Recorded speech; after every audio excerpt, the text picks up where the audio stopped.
Episode 42 of the Church Digital Podcast. We get a lot packed into this episode here. You know, some of the most fun we have here on the Church Digital is when we pack a bunch of people on a call or in our room somewhere and basically just talk church online stuff. What's working? What's not working? What are we going to try next? Stuff like that. Well, this is essentially what we've done in this week's episode. We brought together 5 people from around the country who are doing some sort of church online and let them talk and basically learn from each other, figuring out what to do next. The best part is we brought in people from different denominations, different strategies, even different sizes of church together for this conversation. From a 20,000 person gigachurch all the way down to a sub 100 person church plant. We hit on different topics in the conversation, from creating community, discipleship, volunteering, micro locations, and did somebody say digital church? If you want to skip around the podcast to hear certain topics, feel free. We've included the time code in the show notes so you can dive in there. By the way, these are the types of conversations we have regularly with church online people. If you're interested in jumping into a church online cohort just like this, get more information at thechurch.digital. I'll let the guests introduce themselves in a minute, but for now, let's go ahead and welcome to the podcast Andy Mage, Mark Brandt, TJ Winters, Adrian Feldman, and Joe Radisevich in the first of hopefully many church online cohorts. Hey, everybody, here you go. Hey, Mark, why don't you take a minute and introduce yourself, your church, your online ministry. Tell us a little bit about yourself. Sure. Mark Brandt, Digital Outreach Minister for Lutheran Church of Hope in West Des Moines, Iowa.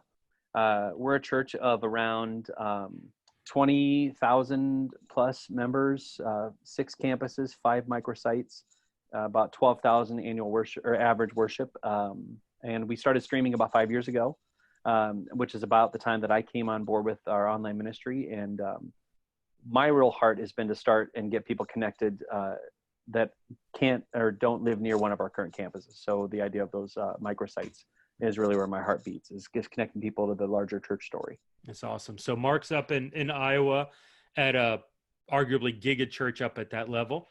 And then we got TJ down in San Antonio. TJ, why don't you just tell us a little bit about yourself? Yeah, my name's TJ Winters. I am at Concordia Lutheran Church in San Antonio, Texas. And we have been around for 60 plus years. We've been streaming actually very early. So we started streaming in 2005 using Windows Media Video and a PC for like 10 people a Sunday, and it's just grown since then. We've really taken the church online focus has become a forefront over the past few years, more than just streaming. But we've gone through a lot of hurdles, a lot of growth challenges, with mobile coming into play and stuff. And it's awesome to be where we are today, where we can just hit go and the tech is the least of the problems. Now we get to focus on discipleship, follow-up, community, things like that. So that's awesome. We've come a long way from Windows Media Player. Real Networks, do you remember that? I don't even know if that was around in 2005, but like that was the prerequisite to some of that stuff. And that was crazy. And some millennial somewhere is like, what? But that's another conversation. Then we've got Adrian, who's in Kentucky, I want to say, right? Yes. Yep. I did something right. Kentucky. Adrian, tell us a little bit about yourself. My name's Adrian Feldman. I'm at Northeast Christian Church in Louisville, Kentucky. Actually, our very first online campus pastor. We started streaming our services like 3 years ago, but it's really been just push and play and letting people watch the services for a long time. So my job, actually, I started as an intern in January in Bible college, and I wrote the plan for how we were going to go from just online streams into an online campus. And they said, hey, do you want a job? And I said, okay. So I'm here kind of trying to translate that from just streaming to a full-fledged campus and match that with kind of our church's DNA. So, I mean, you're beginning to see some of the paradigms here where you've got, some larger established church has been doing it a long time. Then you got Adrian, who's coming at this. Literally, she was an intern, a year ago, 6 months ago? Yeah. And now she's running her own show. And now we've got Andy Mage from the Tampa area. So Andy, Tampa. Tell us a little bit about your church down there, your ministry. Sure, yeah. I am the online campus pastor for Bay Hope Church, formerly Van Dyke United Methodist. We are a Methodist church. We've got, 3 campuses, about 4 microsites. We run about 3,000 to 4,000 on a weekend, that type of thing. Like TJ, we were very early into streaming. Bay Hope's been streaming since 2006, 2007, right around there. Like TJ, the tech is the least of the worries right now. They brought me on. Actually, I was a worship pastor for 10 years. Not 12 years, but 10 of them full time. And they brought me on to be the pastor over this brand new wing. Kind of they saw this opportunity for digital discipleship, and that's kind of where I'm at. Is I've been in the job 6 or 7 months now, and it's we're getting to form community, we're getting to form groups, we're getting to form relationships in this weird online context, and it's so rewarding and it's so challenging all at the same time. So, and just to continue to develop up this this cohort here we're putting together, I wanted to bring in a unique perspective as well, because we've got different size churches, different places in maybe ministry experience. We've got Joe Radisevich coming in from Belgium, Wisconsin. I wanted to give Joe a chance maybe to set and explain a little bit about who he is and where he is in ministry. So my name is Joe Radisevich. I am the lead and only pastor of Belgium Community Church in Belgium, Wisconsin. This is a church plant. We had 55 people on Sunday. And we use really online tools to extend our reach really all throughout our area. This is an area where most churches have closed their doors. Most, if not many, towns have no Christian church at all. It's kind of strange to be in an area where lots of people have never heard the gospel. That doesn't make any sense to them. If they wanted to go to a church, there's not a church to go to. So this is actually a church that closed its doors. We restarted after a year and a half. We restarted. So as a church plant, just been in conversations with Jeff because we kind of function as an online church with a physical campus, because that extends our reach and our ability to disciple all week. So because we're small and I'm the only pastor, that means that some things that would take a chain of command to do it, we can just say, hey, that sounds good, let's try it. So that's kind of where we're at. Yeah, I love the small church that's being willing to experiment. But we've got a really kind of rich structure here, from a 20,000 person multi-site church all the way down to a 66, maybe 55 person church plant, all looking to utilize church online and all looking to do online ministry in different ways. And so I want to open it up. I want to start talking through some things and just see where we get to.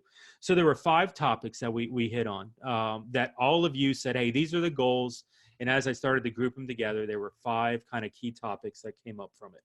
The first one of it was creating community. And so, Adrian, you were one of those who said that you were like, that was something that you wanted to work on. Maybe tell us a little bit about what you're hoping to do, what you're hoping to achieve. As a church that hasn't really spent a lot of time with an actual online campus, we've just been doing streams, like I said earlier. Online community is something, well, community in general, not even online community, is not something that we have done very well as an online campus. So for 2020, we have some really big goals to start creating. I mean, I know a lot of people are doing this, but creating Facebook groups so that we can start getting our people together on a regular basis so that they're talking to each other and really starting to get to know each other. And then from there, we're hoping to, not far into 2020, launch some real community groups that exist both in the digital space, but also face-to-face from meeting in the digital space. So that's where we're headed this year. Community is something that is vital to the online church. You know, it's really easy to get in this mode where you're just watching church every weekend face to screen and not ever taking that opportunity to plug in. And I think the online church has a really cool opportunity to connect a lot more frequently than most of our people who come every weekend to our campuses really get to do. Who else is working on community? Andy, why don't you talk a little bit about that? Yeah, so it's funny, Adrian, back when I stepped into this position here, our social media coordinator, this brilliant lady named Jessica, she had that same idea. Hey, we're going to set up a group. It was an online campus, quote unquote, group. and it was around for a couple months, and she just started inviting people that were normally involved in any sort of chat that we had, and it was really rudimentary at the time. We had like 30 people. So it was just like this kind of core group of people. I stepped in and I said, okay, that's great. We need to really start pushing that. And so we've grown. We have like just under 300 people right now. It's great. It's fine. It's awesome. It is what it is, but it's the, how do we keep them connected throughout the week type of mentality. And what I've found and what I'm trying to do in 2020 is to be less intentional about the things I say and more intentional about engaging with people on their level. Because I came in with this sort of blistering mentality. Hey, I'm gonna bazooka down this wall, and everybody's gonna be best friends, and we're all gonna want to get coffee with each other, except we all live all over the country and all over the world. And what I found is the organic creation of community will happen. You just need to give it time. I'm not very time friendly. I'm very type A and very 1,000 miles an hour. You know, one of the things that I'm trying to be intentional about in 2020 is letting that community organize itself, and then pastoring into that and over that, instead of doing the thing that I did. So my wife and I, and this is going to be a quick little story. My wife and I, back when I was worship leading, we stepped away from worship ministry to open a nonprofit faith-based gym. And it was kind of this CrossFit high intensity type gym. And we were very intentional about community building then. And that's how the gym grew, and the gym's still around, all these other things. And so we had to force meetings and gatherings and all these other things. And we had this very tangible, very present thing of, hey, you guys are doing these intense workouts, you're suffering, you're brothers and sisters in arms type thing. We don't really have that shared experience in the online community realm. We have that maybe 1 hour that everybody's watching something, and then we have the rest of the week where we need to let things happen. And so I just want to see things bubble up throughout the rest of the year and respond into that. Is there an intentionality shift though when you do something like that? Like if you want to intentionally like create a community 365 days a year, but your main vehicle for creating content is the weekend services that happens, 1 hour on Sunday, like you're going to run out of content for that 365. Like how are you intentionality, or how do we intentionality create community 365 days a year? So the plan that we've been outlining with our comms and our creative teams has been to create content such that it creates conversation. And what I mean by that is we're kind of creating videos, podcasts, readings, things that will intentionally ask one big question each time. And that one big question is then, I'll give you an example. We're making this entire video series for the None of the Above. The Nuns is what we're calling it. This video series on sexuality and the Bible and spirituality, all the questions that the nuns are answering. And we have a couple of really brilliant graphic designers. One of our junior designers, she's actually not a believer, which is really cool to have on our staff. And she's kind of just fresh out of college and all this other things. And she loves our church and loves the people but she lives in that world that she doesn't really believe in Jesus, and yet she still wants to be around us. And so we started asking her, hey, what is so beautiful? What do you like about this? And so she started answering. So our director of communications, he said, we can do a thing on that. And so we're creating a video series on that. And I'll be starring it, and we'll have other people that are kind of answering these biblical questions, it's these questions about budgeting and how to adult and how to do taxes, and why do we listen to this, and why I've lived my entire life without a biblical community. Why do I need one now? That type of thing.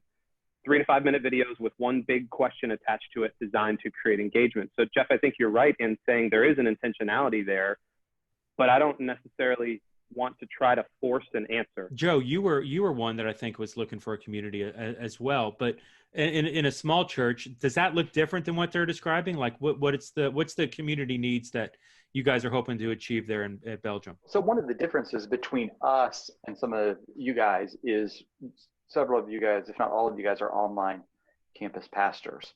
And so your goal ends up staying there, although I realize some of you want to do some connections outside of that. We end up using online, and an online experience, online campus, if you will, to drive those personal connections in our community.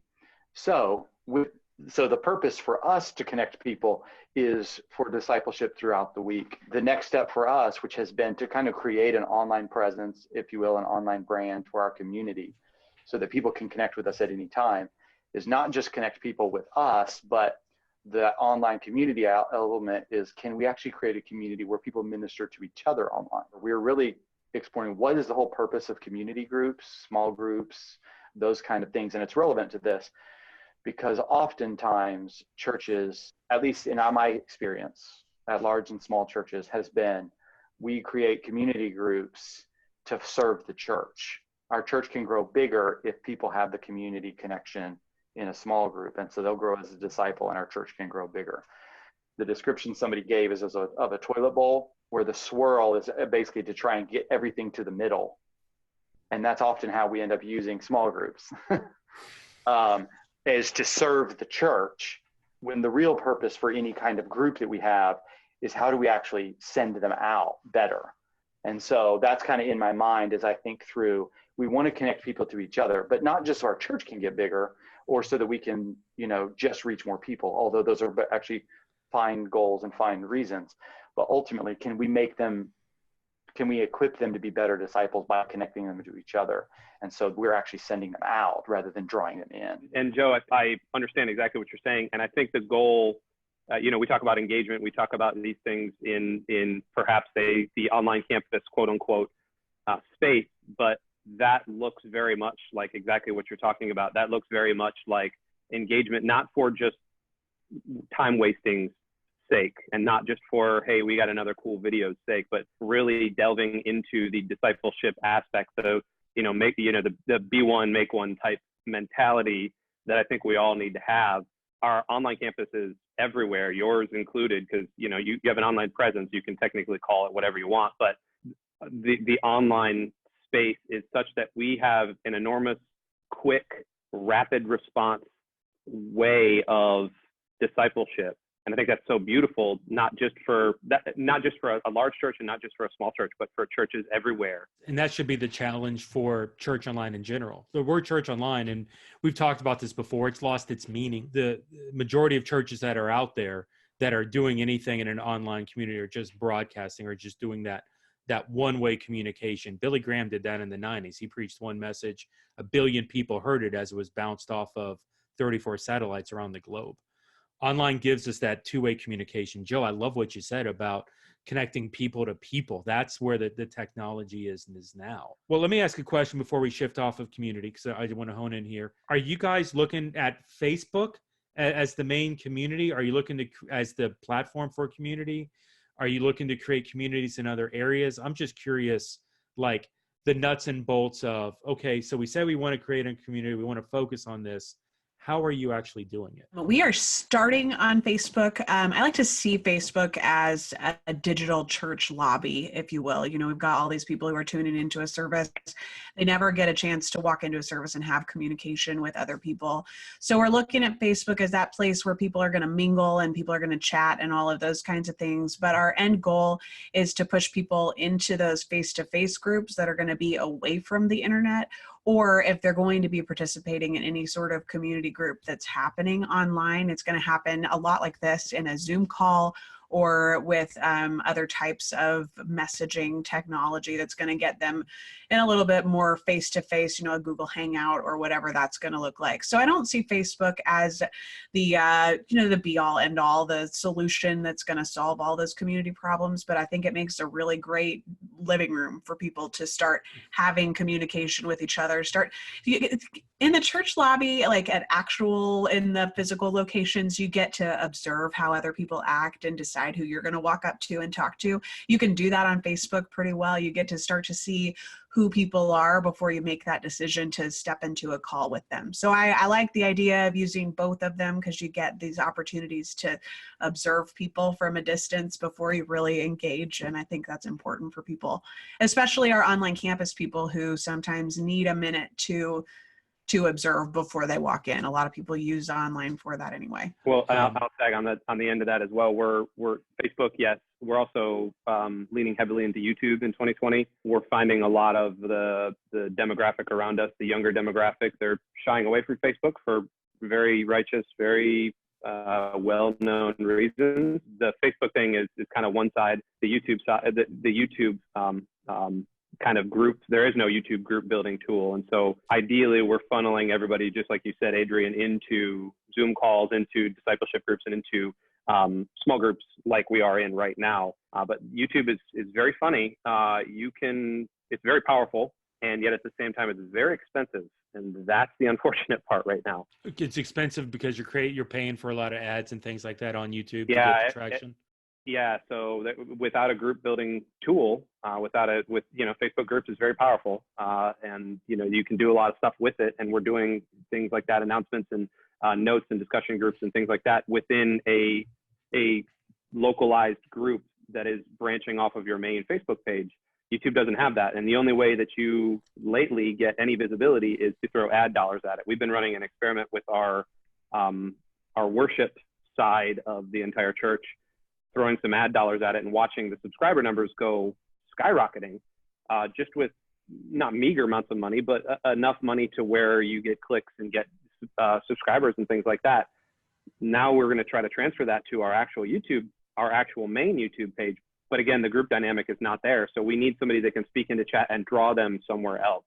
So that's kind of the 2020 goal right now. I had, and you guys we've talked about Jay Cranda on the podcast before. He's been on recently. And Jay told me this quote once, and I'm curious if this is relative to you guys, if you connect with it. In a physical church, there was a time where people would connect to Christ before they would connect to community.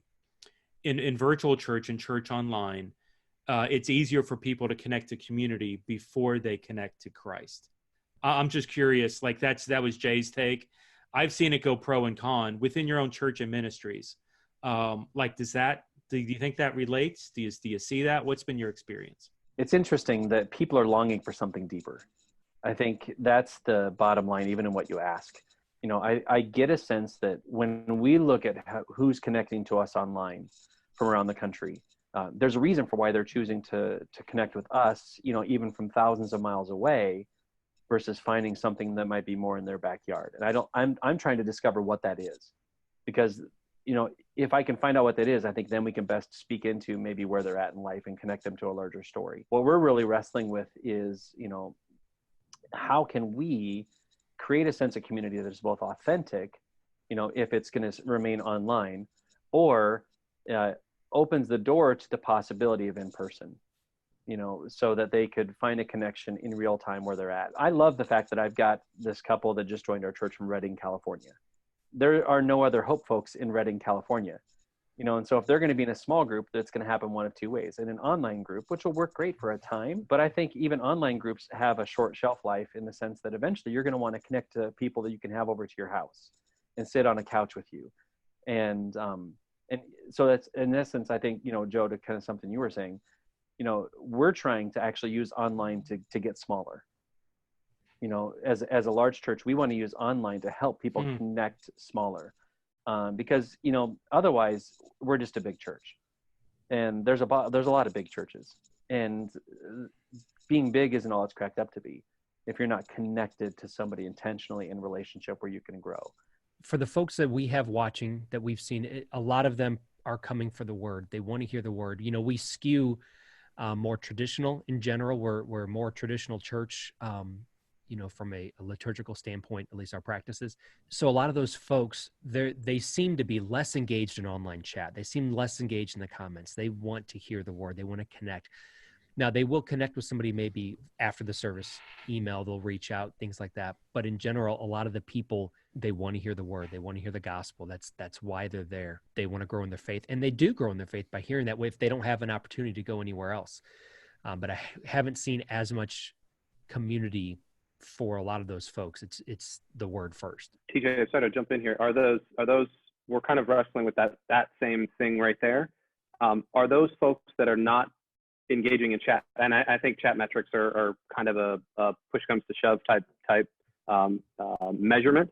Are those folks already engaged in something locally? Are they local to your church now? Like, what is the breakdown of that? Do you know? The ones I'm talking about specifically are out of town, and sometimes they're shut-ins or snow or weather or circumstance, whatever. The folks locally, we have a lot of those folks who, yes, they love the church community, church family. But for those who are out of town, they're not there to join for the most part. They're not saying that they're there to join an online small group or to engage and have these conversations in the chat. They're there for the service. The hardest part of church online, to get it to be a justified, full functioning ministry, is discovering the people who are watching the services and getting them connected into a discipleship pathway, into something, groups, next steps, membership, whatever it is. That's the thing that we have to work the hardest on as online ministers. That's not different from the physical church, by the way. The hardest thing from a physical church is, as a campus pastor, as a multi-site, okay, we just watched this message. Now my job as a campus pastor is to get these people connected into ministry. And they're wanting to run through that lobby as quick as possible, to not engage, to not talk to people, to not and so like that's the challenge before the church, is to really figure out how to create opportunities for people to connect in community, to get that next step, to get involved in it. And that's not an online problem. That's a church problem. Well, then that's a robust issue. When you think about, obviously in online, we cannot recreate everything that a brick and mortar church can do. And there are certain things that still, I think, in the church need to be experienced in person. And yet at the same time, we have an opportunity in the online sphere to really care for people in a unique way. So one of our growth curves for this next year is noticing that, online folks have the same care needs that the folks that walk through our doors have. How do we do pastoral care for somebody who's 1,000 miles away? How do we connect with local churches there that might be able to provide, much needed help and resources for somebody who's in need that we can't provide from as far away as we are? So yeah, there's an interconnectedness to what we're trying to do in the online sphere as well, because we never want to assume that whoever that IP address is that's watching us from Saskatchewan, Canada, or wherever it might be, has got this wonderful, wow, isn't it great they stumbled upon us? This is awesome. Yeah. They must be a perfect person and great, have this. No, there's a reason why they're connecting with us, and getting to know what that reason is also involves care, discipleship, mentorship. It's a big, big, deep, awesome challenge to beyond just, hey, we're putting something out over the airwaves. And I think that's really, and I don't know, Andy, one of your goals was talking about that discipleship piece, but it really comes down to who had the people in Redmond, California earlier? Mark. Okay, great. Mark, you got two people in Redmond. They're all by themselves. And to your point, Mark, you said, hey, at some point they need to get into a physical relationship, because even talking through a Zoom, there's a limit to that. And I agree, which opens up, a discipleship relationship where now I'm going to empower these two people with Redmond, California. My job is to disciple them to the place where they can start their own group. Maybe they want to stay connected with my church where I'm at. But my job is not to get them addicted to my content. My job is to empower them and create a disciple maker who's capable of making disciples in Redmond. And if that equals a small group, if that equals a micro location and some of these other things that we're talking about, then that's awesome. If that just equals somebody who's dedicated to God, that's pretty cool too. But at the end of this, it's not a consumer product of church online. If anything, I think should be more intentionality and focus towards creating disciples virtually than there is physically. Andy, you had some questions on discipleship or a goal. Like, what's the context of what you're trying to achieve discipleship down there at Bay Hope? I mean, it's kind of like exactly what Mark was just talking about. It's the idea that, well, first of all, groups, then just groups at the base level. Our church right now, we're in a weird transition phase where groups are there, but they're not really there. And it's like, well, you know what? I'm just going to create groups, and I'm just going to do it. I'm just going to rip it apart. And that's not really healthy. And that's not really team building. And that's not really team oriented. We did it. I mean, we've been over the fall of 2019, we were doing kind of a test flight in the groups, and how's it going to work? And I was just running kind of a test group just to see. And it was great. It worked perfectly fine. The technology, again, was never going to be the issue. It was always going to be the content and how the content was distributed. I've led small groups for 10 years of my life. And so I know how to lead a small group. None of that was the thing. It was the actual one-to-one connection with people. And what I found was one of the guys that I was in the group with, he and I just started having regular one-on-ones, just coffee, and still do, but actual physical coffee with each other. So he would drive from his house and I would drive from my house, and we would meet in the middle. Luckily, he lived like within 15 minutes of the church, so it wasn't that big of a deal. I think right around this time, Jay Cranda put something out about micrositing, and I went, oh, this is the way of the future, isn't it? And I just kind of unabashedly let my head fall and went, okay, how do we do that? How in our context? Because what Jay is doing out on the West Coast looks completely different than what we're doing on the East Coast. His culture, his people, everybody's totally different, deservedly so, than on our side. How do I, as a pastor, speak into the lives of people with the truth of Jesus, with the mission of the church, all with the love and care of the Holy Spirit? How do I then make disciples, not in the name of Bayhope, but in the name of Jesus? How do we do that? But I'm finding that I'm having to reorient my metrics as well. So gone is the, hey man, we had this many views and this many likes and this many clicks and this much traffic. Gone is that, and now it's being replaced by 3 things that every church does. Number 1, love God. Number 2, love people. Number 3, make disciples. And it's that number 3 piece that I'm actually starting to put a goal around, a numerical, quote unquote, goal. Because obviously you need to have signposts, and you need to have goalposts when you're judging effectiveness of ministry, or else you're just going to spin your tires a little bit. So I guess for everybody else, my question to you guys is how do you judge disciple making, and what are you doing to make disciples in your online groups right now? Can I suggest that the question would also be, what is a disciple? Which is Let's do that. Very good. Let's define what a disciple is. Our discipleship pastor here, the phrase he often uses is, you look like a sheep from the front and a shepherd from the back. Okay. That's, in the sense that you're following somebody, but you're also leading others. I think everybody has to fall somewhere on that spectrum. It's a both and relationship. But being able to articulate your faith is, I think, another big thing, is that you have a story you can articulate. Doesn't mean it's perfected, doesn't mean you've got it all figured out yet, but I think it's something that you recognize, there's a growth here. One of our core values is following Jesus is a growing experience. We haven't yet arrived. And so I think a disciple is somebody who's also, constantly in that refining mode. Where are my pressure points now? Where are the things that I need to identify that I'm working on in my own personal faith, whether that's in your own personal growth and quiet times, or whether that's in a small group, or whether it's in a community group of some way, shape, or form, that you're constantly working toward knowing Jesus more fully. Go ahead, Joe. What's yours? So we've really wrestled with this, and we define a disciple as somebody that is growing in the character and leadership of Jesus. Okay. We use an X and Y axis. Character is the X axis, and the Y axis is leadership or practices. Because what we don't want is somebody with high character, but no, they don't live like Jesus. They're a sweet person, but nobody would ever follow them for a moment.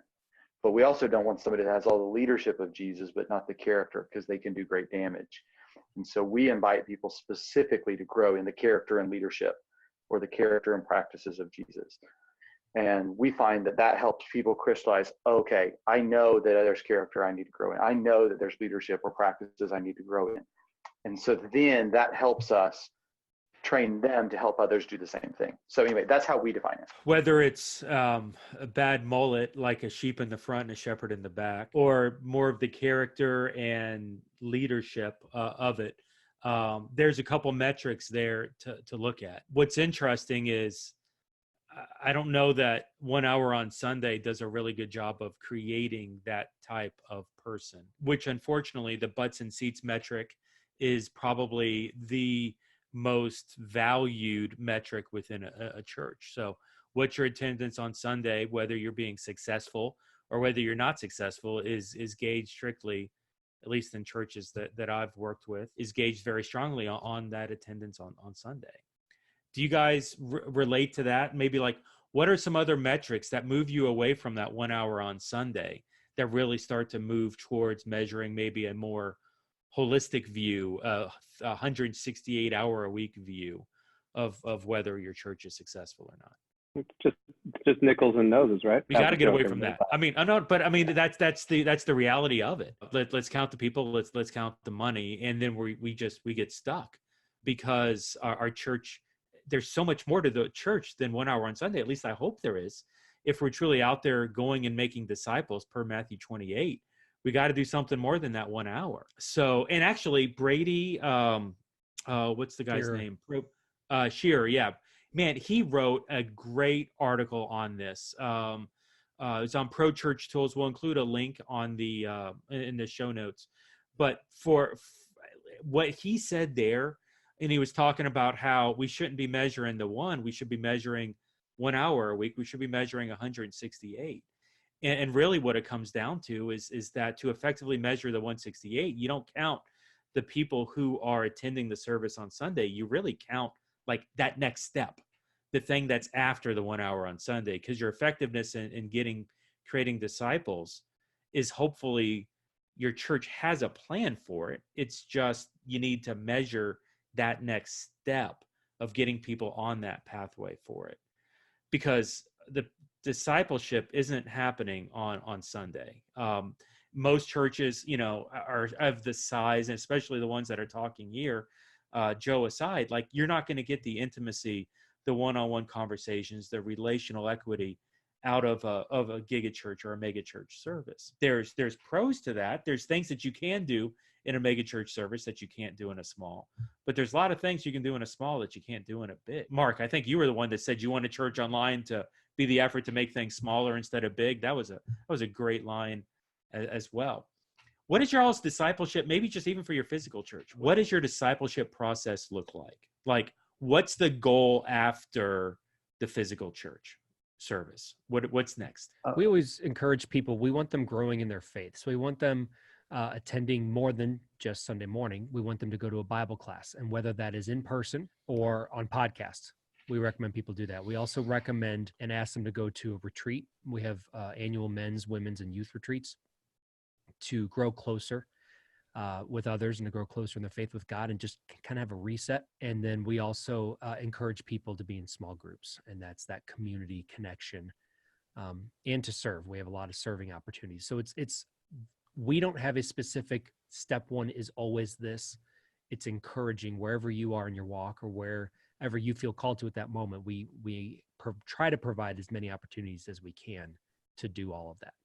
Mm-hmm. For us, and I haven't seen it yet, but I think it's almost ready to go live. Our adult team has developed an assessment tool, if you will. We offer a ton of things, and it's so hard for a new guest to decide, okay, where do I intersect with? What should I do first? And so what I'm gathering from what they're telling us is that this assessment tool is really simple. It takes you no time to fill out, and it'll help give you some next steps. It isn't a 101, 201, 301 concept. It's more of a, hey, this seems like it's going to interest you, and it'll give you some categories under which you might fall within, whether it's marriage and parenting, whether it's financial planning, you name it. It's going to help them navigate our class offerings in a way that's going to be more helpful to them. With where it applies to what I get to do, I've asked the adult team then to take that same assessment tool or those same things that we're offering and help me understand how to bring those into the online. So I've asked them for a 3-tiered approach with what they're going to offer. The first tier being, hey, these things should have been online yesterday, and do an effort to start to bring those available, whether on demand or in real time. The second tier are the things that we want to bring online in 2020. We're maybe not ready yet, but we know we want to have them available to our online folks, whether they're 5 feet down the street or 500 miles around the state. That's the next tier. The third tier are those things that we identify will probably never go online, that are still best experienced in person. I can't tell you what those are, but I've asked them to give me some of those things so that we can develop a strategy to best maximize our efforts, especially with regard to folks that primarily intersect with us online. Because this idea that, we are going to have people show up at a specific time, in a specific place, I think is almost not possible anymore. And we have to begin to offer them chances to grow beyond just showing up on Thursday at 7:00 in classroom Right. 201. Joe, what do you do? So we really spend a ton of time on trying to define what a disciple is, because if we couldn't define what it was and people couldn't grab their hands around it, then we would just be doing stuff, which we've done some of. But we just decided, hey, let's just go slow and wait until we, discern what does it mean for it to be a disciple in this area, 30 minutes north of Milwaukee. And so now that we have some clarity around that, around who God has made us as a church, vision and values, we've actually now been able to make momentum. We ask everybody who's new to our church to go through an 8-week small group. It's the kind of thing that could be done in person or online, but it really helps embed in somebody's life some just life-changing DNA that we've seen multiple generations of people being changed by it. So then we'll recruit somebody from the last generation that was really growing and being changed by it to learn to lead it. So that becomes some forward momentum in them. And then we have small, we call them discipleship cohorts. I don't have a good word for it. I hate all the discipleship words. But it's just 3 guys that meet with me on Thursday morning for 6 months, where we're trying to grow in the character and leadership of Jesus. And so with the goal that after really some foundational stuff and growing in those ways, my hope is 2, if not all 3 of those guys would then be leading other groups. So that's our real main discipleship pathway. Yeah. With the in between is more topical small groups, because I've found in an area that's affluent, where people can travel and be in all different places, kids sports mean a whole lot. Asking somebody to be long-term committed to a group for the sense of the group doesn't really help. But by saying, hey, we're going to be spending 8 weeks meeting in my home on Sunday evening over dinner, learning what does it mean for me to minister one another ministry kind of to another believer. You could call it discipleship or counseling or whatever, but hey, we're going to meet for 8 weeks around this topic, or have somebody, hey, we're going to meet 8 weeks learning and looking at the issue of sexuality as we raise kids in a world where it feels like, things are upside down and we don't know, how do we talk about these issues? How do we think about them from a Christian perspective? People really gravitate towards a time-based topical thing. And so those are kind of the 3 strands to us growing in the character and leadership of Jesus. Well, and that's where it really gets fun, right? Once you start to get people who are set free by the gospel, that's where you start seeing things like volunteering, volunteer culture, volunteer recruitment skyrocket, because they understand the personal mission of what's involved in it. That's where you start to see people wanting to really get interested in the micro locations and starting to do things in different areas, which is another opportunity to create a disciple to the level that they can now start to impact other people through a micro location or through a small group or something like that. So I know several of you, part of your goal was volunteering for 2020, increasing the culture of that, as well as maybe creating some micro locations and starting to do that. Mark, you're doing micro now. Why don't you just tell us a little bit of that flavor of what micro looks like up in Iowa? To be honest with you, it's so funny how God works, because we sort of stumbled into it. The Rock Church, Miles McPherson, and I didn't even know those things existed when we first started it. It was literally a group of folks in a town north of us that had a connection to our church that were worshiping each of them online separately, that said, what would it look like if we started to get together to do this? And when they reached out to me, I've known these folks because they were from a town that I did ministry in for a short time. I didn't have a reason to say no, but I didn't know what it was. And I knew one of them worked at the Y in this small town. And I said, isn't there a community room at the Y? You can see if you can, reserve that. And sure enough, it was available. So they reserved this community room. There was a screen that they could pull down on the wall. They found a projector. They connected it to a computer. They put up a couple of speakers, and boom, I had a group of about 20 people in a small town, North Iowa, that were worshiping with Hope Online. Didn't know what it meant, other than the fact that it just started. We didn't have a name for it. It was there. Now, as I found out later, this is what a microsite was, but we didn't know that. We just said, here's a group of people that wanted to worship with us. Well, fast forward a bit, there was a couple in another town just to the south of them that heard we were doing this and said, man, this would be great if Hope would come to our town. And now all of a sudden this little, kind of organic project on the side was starting to gain some traction. And I thought we better get a grasp of what this means. And that's when I reached out to the folks at like McLean Bible Church out in McLean, Virginia, and talked to the online pastor at the Rock Church in San Diego and said, what is this idea of micrositing? And literally it was just empowering people to worship where they were, developing a pop-up church, where it didn't take a lot of overhead, as far as, you didn't need to have the huge building to pull this off. You didn't need staff to pull it off. It literally was equipping the believers to worship together. And the fact that we could do it through online was awesome. So now we've got, currently we have 5 microsites, or local sites is what we call them, because I'm not a big fan of the word micro. That's just a personal thing. I think micro feels small, local just is more friendly, I think. And we're hoping this year to start as many as 3 or 4 more. And then the goal of those wasn't to launch campuses. A nice byproduct of that model is that we've had one grow to a campus size, but we didn't set it up as a numerical, this is your goal. You have to get to 120 people, before we consider you healthy. No, that wasn't the goal. A local site can remain a local site for as long as they want to be. While there's still some growth things we've already been talking about, discipleship, and many of those are happening. But our first goal in this was just to develop these small worshiping communities. We are finding that these are popping up in places where there wasn't another necessarily viable, option for people to go to. So if we can be a part of that, we're happy to do so. So you want to launch 4 or 5? Mm-hmm. Like, how are you recruiting? How are you training? How are you finding? Like, what's the plan in 2020? That is a great question, because here's where we kind of run into some interesting discussions. We're a part of a bigger family. And so in many of these places, there have been churches that are within our denomination that have existed. Maybe they're not viable anymore. Maybe they've closed. But regardless, there are times when there's another player in the pool, if you will. So we're trying to be. So there's denominational concerns within your questions? Yeah. Okay. There are. We definitely want to be good neighbors to our other friends that are within our denomination. So my answer when folks say, "Hey, shouldn't Hope be here?" isn't always an automatic yes. Okay.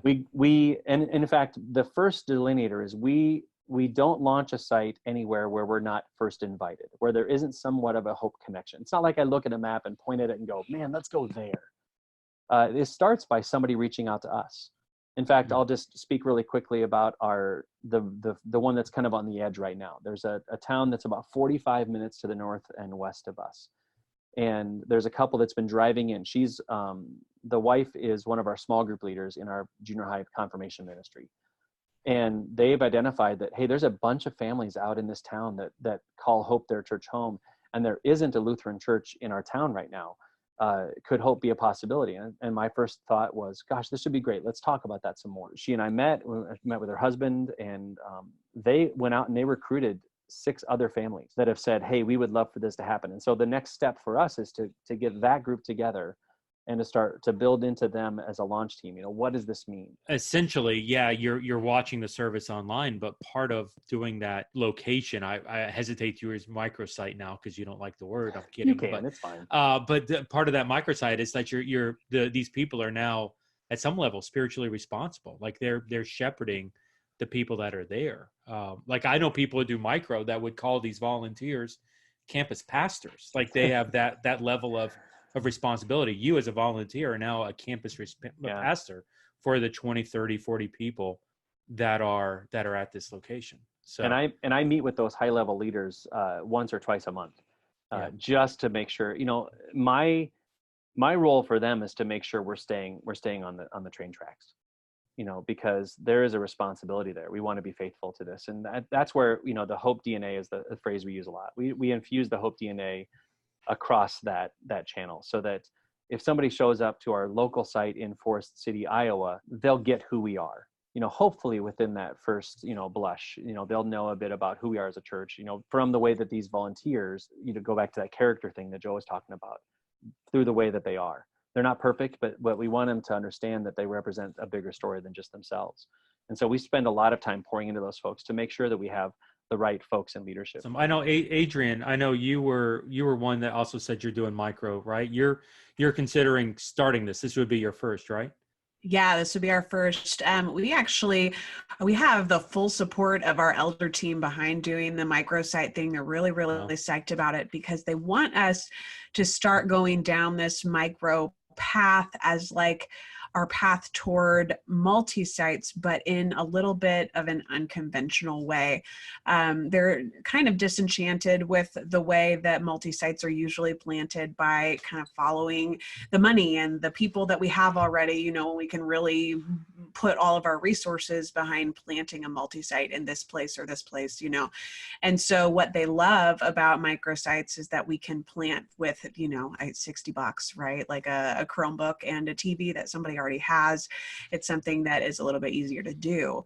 But one of the things that we have struggled with a little bit in trying to figure out what launching microsites looks like for us as a church is that we have a little bit of a different DNA than most of the other churches in our area.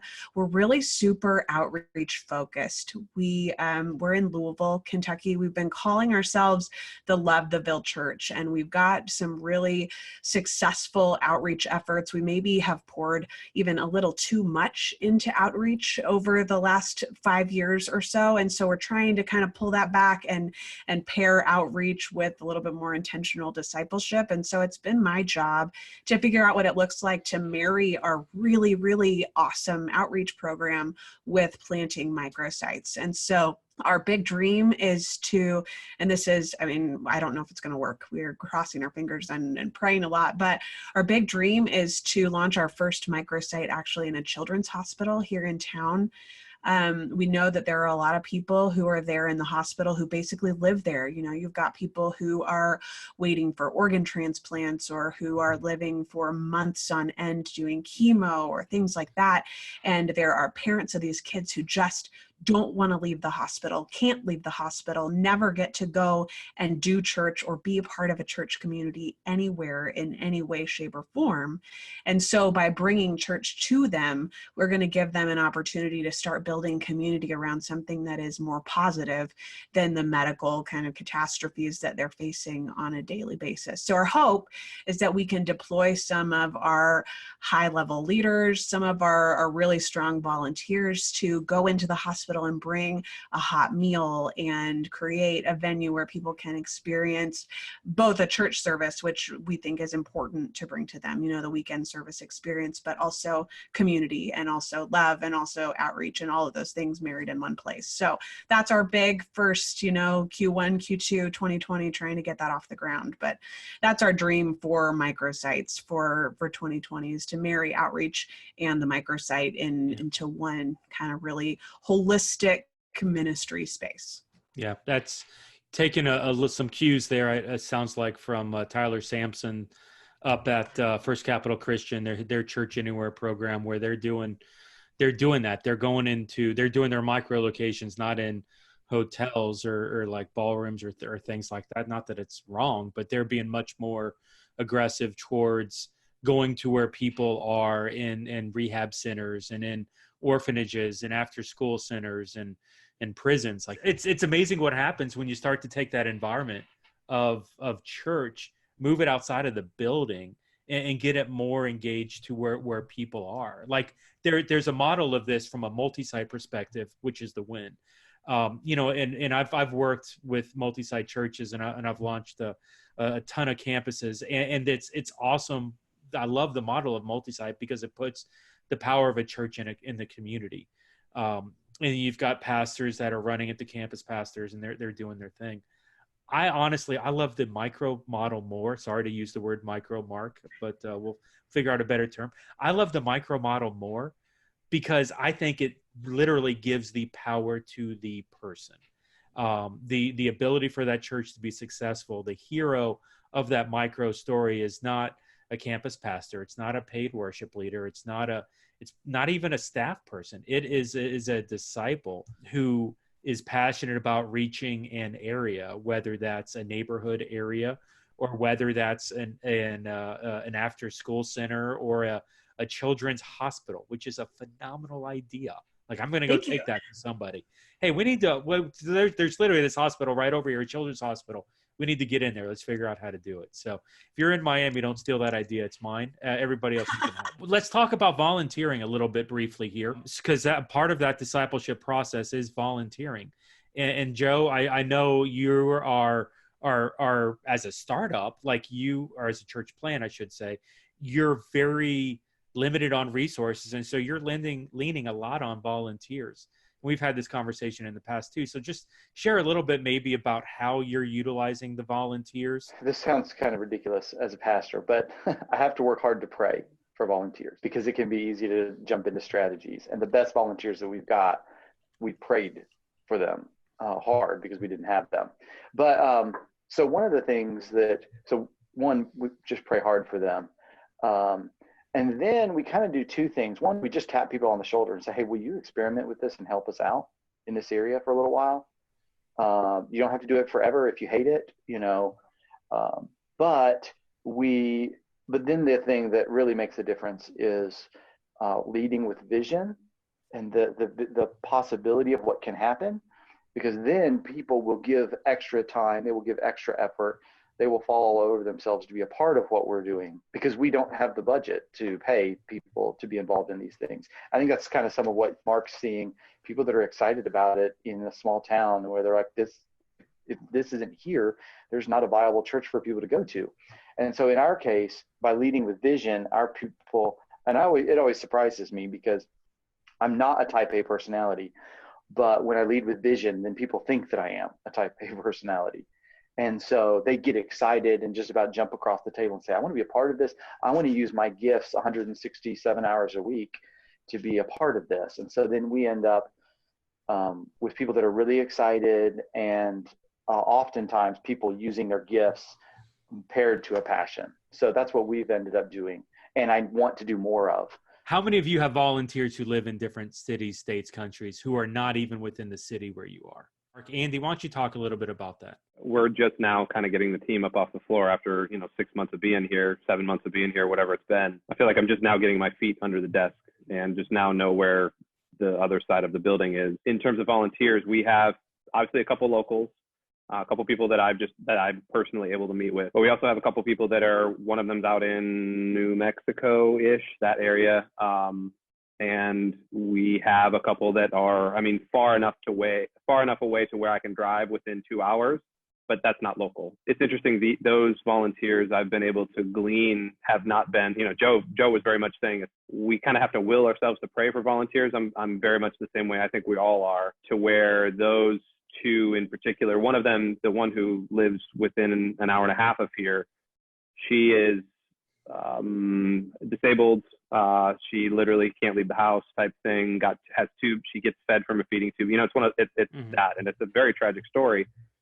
And yet I went to her after much prayer and much time and kind of training and all that other stuff. And I said, hey, would you help us? And she said, and I quote, nobody has ever asked me to help because they knew that I couldn't.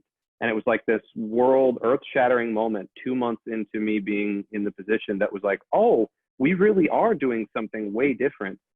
So Jeff, you talk about engaging people. I think we can engage people that wouldn't normally be, I would not have, her name's Heather. I would not have asked Heather to serve in the kids ministry because her immune system is constantly at negative numbers. And yet she can still host a service for us, and she can still do content creation for us, and she can still engage by phone call, by text, by all these other things, minister to people, use her God-given pastoral heart in ways that I don't even think she's known, and she's starting to tap into that potential. Where do you recruit from volunteers? Where do you recruit the pool? Are you Are you looking outside of the campus? What's the relationship recruiting on campus? Like what are the tensions you guys feel? I just posted in our women's ministry Facebook group this week. I was like, hey, they're telling me I have to stop having staff host services. I need your help. Somebody please volunteer. I had like 15 people were like, hey, call me. Let's make this happen. And I've been meeting with people like every hour all week long. So we're just Awesome. happy to our campus volunteers. And it's really cool to see them get wrapped up in what we're doing with Church Online and start connecting with our people who are shut in or who we have a lot of people with social anxiety who don't come to church. And so seeing them start to build those connections is just really magical. It's really incredible. So obviously our local site volunteers come from local communities, but with our online service, I have hosts, and those hosts are kind of half staff and half lay leaders. But as you can imagine, what we do for our hosting is, we have a live camera where we cut into the service and welcome people. We do that 3 different times throughout the service. And so you have to have at least an ability to talk off the cuff a little bit, because once the red light goes on, you have to just start talking. And that was a little daunting to me at first, because, yeah, it is what it is. We all want to do over, and you can't do that in live broadcast. So one of my recruits that I got for a volunteer team is actually, he's an Emmy Award-winning journalist on one of our local TV stations. And so he just hosted for me last weekend. And I have one of my dedicated, long-term online viewers and worshipers reached out to me and said, I really love when Eric is on, because he is so good at this, which is kind of a backhanded way of saying, Brant, you need to up your game a little bit. But, these are folks, though, that, I've known Eric for a long time. He's got a heart for Jesus, and what he does is, he's a news, he's an anchor for our morning local news program. Well, he's a professional. Let he is. it go. You have delegated responsibility. He brings his own earwig, like his own little thing, because he's got one. I'm like, all right, whatever, Eric, you're the pro here. But I love, our other volunteers. So I tried to populate that group with people that bring a wide demographic into it. So our young adult pastor is one of my volunteers, and she is great. She does our young adult ministry on Thursday nights. We have our sports ministry guy comes in, and he is one of my volunteers. Our Alpha leader, she's one of my volunteers that helps to host. And then I also have one of my other volunteers is so we have 2 major high schools within about a 10-mile radius of us, and Valley High School is one of them. And the principal of Valley High School is one of my volunteers. And so, Dave Maxwell, when he gets on there, that's a big deal for people that tune in online and see, oh my gosh, that's our principal. And then those kids will go into the high school and they'll realize, man, there's an advocate I have on my side. This guy loves Jesus and he's our principal. I just love that Dave is one of my volunteers. Plus he's a long-term teacher. So there's another professional. He's used to getting up in front of people and talking, off the cuff. So he does a great job with that too. So, and one of my goals is, with that team, I want that to be diverse. I want to have a wide variety of voices in there, so that, when people tune into our broadcast, they don't just see me, they see other folks, because it's important to have a multitude of voices in that volunteer pool, because they all bring a unique perspective to things. Love it. Cool. All right. So the last thing, this is going to be TJ, but I want to know this. Like, one of your goals that you wrote here was that your church is interested in planting digital churches, online only churches, internationally. And I don't see that a lot. But I want to ask the question. So what does that look like? What are you guys thinking? This was something that we're in the very early stages of conversation on. It was brought to us by another organization as well that wanted to partner. So we are still trying to figure out exactly what that looks like. I don't have a great answer for you right now. Like, we are still wanting to talk through it. What does it mean for us? What does it mean for them? Who do we bring in to help us do this? And what's the goal? It's early conversations, but 2020 is the year that we want to hit it, to at least begin starting the process of what this looks like in these conversations. Interesting stats. 60% of the world has internet now, has access to high-speed internet at some capacity, DSL, cable, LTE, 4G, something, at least 4G or up. the next 30% of people who get internet in the world today will be third world countries. So like these are going to be people with cell phones because there's no infrastructure in place. So utilizing the internet for church to start to get some churches in front of them digitally. There's several organizations who are really interested in that. And so if you're interested in that conversation, hit me up, hit TJ up, because I know that there are some large organizations trying to figure out how to crack that. I have no idea what to say right there. How to crack that egg. That's weird. How to crack that nugget. How to figure out how to do that. That's just cheesy. Anyway, I'm going to go ahead and include all that in there because it'll be fun. It's been a great time. And honestly, I think as you guys are working through these goals, I know that there are people who are doing church online, who are listening to this, who are wrestling with a lot of these same goals, and maybe hearing some of these things, hearing how you're figuring out how to do it, hopefully is a welcome challenge or a way to compliment them, to help them with the same process. We're going to include all your social media contacts and all that in the show notes, so they can get all that and get connected with you individually if they wanted to kind of compare up. But just as we're landing the plane here, any last thoughts or anything on y'all's side? I think the Cool. microsites are actually going to be super relevant as churches across the country are closing. I mean, I'm familiar with the Louisville area because I went to seminary at Southern, and that whole area is filled with churches, but so many of them are dying, and the small towns around it and the small towns up here. So the microsite idea of how do we use online ministry to then create physical connections and physical churches actually is going to be a super relevant conversation. It is. I mean, rural America is so fascinating because not only are churches dying, but industries are dying, schools are dying. Whole communities, farming communities, even where I'm at, are just finding that I'm curious to see what happens, but I still feel like the church has a place in those towns. And how can online be a way? So if you got a small church that unfortunately cannot afford to call somebody full time, can online be a way to keep people connected to the gospel where they otherwise wouldn't be able to do so? And I think that's the real awesome opportunity that we have. And it doesn't have to be one church. I mean, that's the beautiful part about online ministry, is that so many more churches are embracing this idea. And what TJ is doing, in being able to offer, a more traditional expression, especially within our bigger family, the Lutherans. There are many folks that's their heart language. And that's not something that we as a church offer online right now.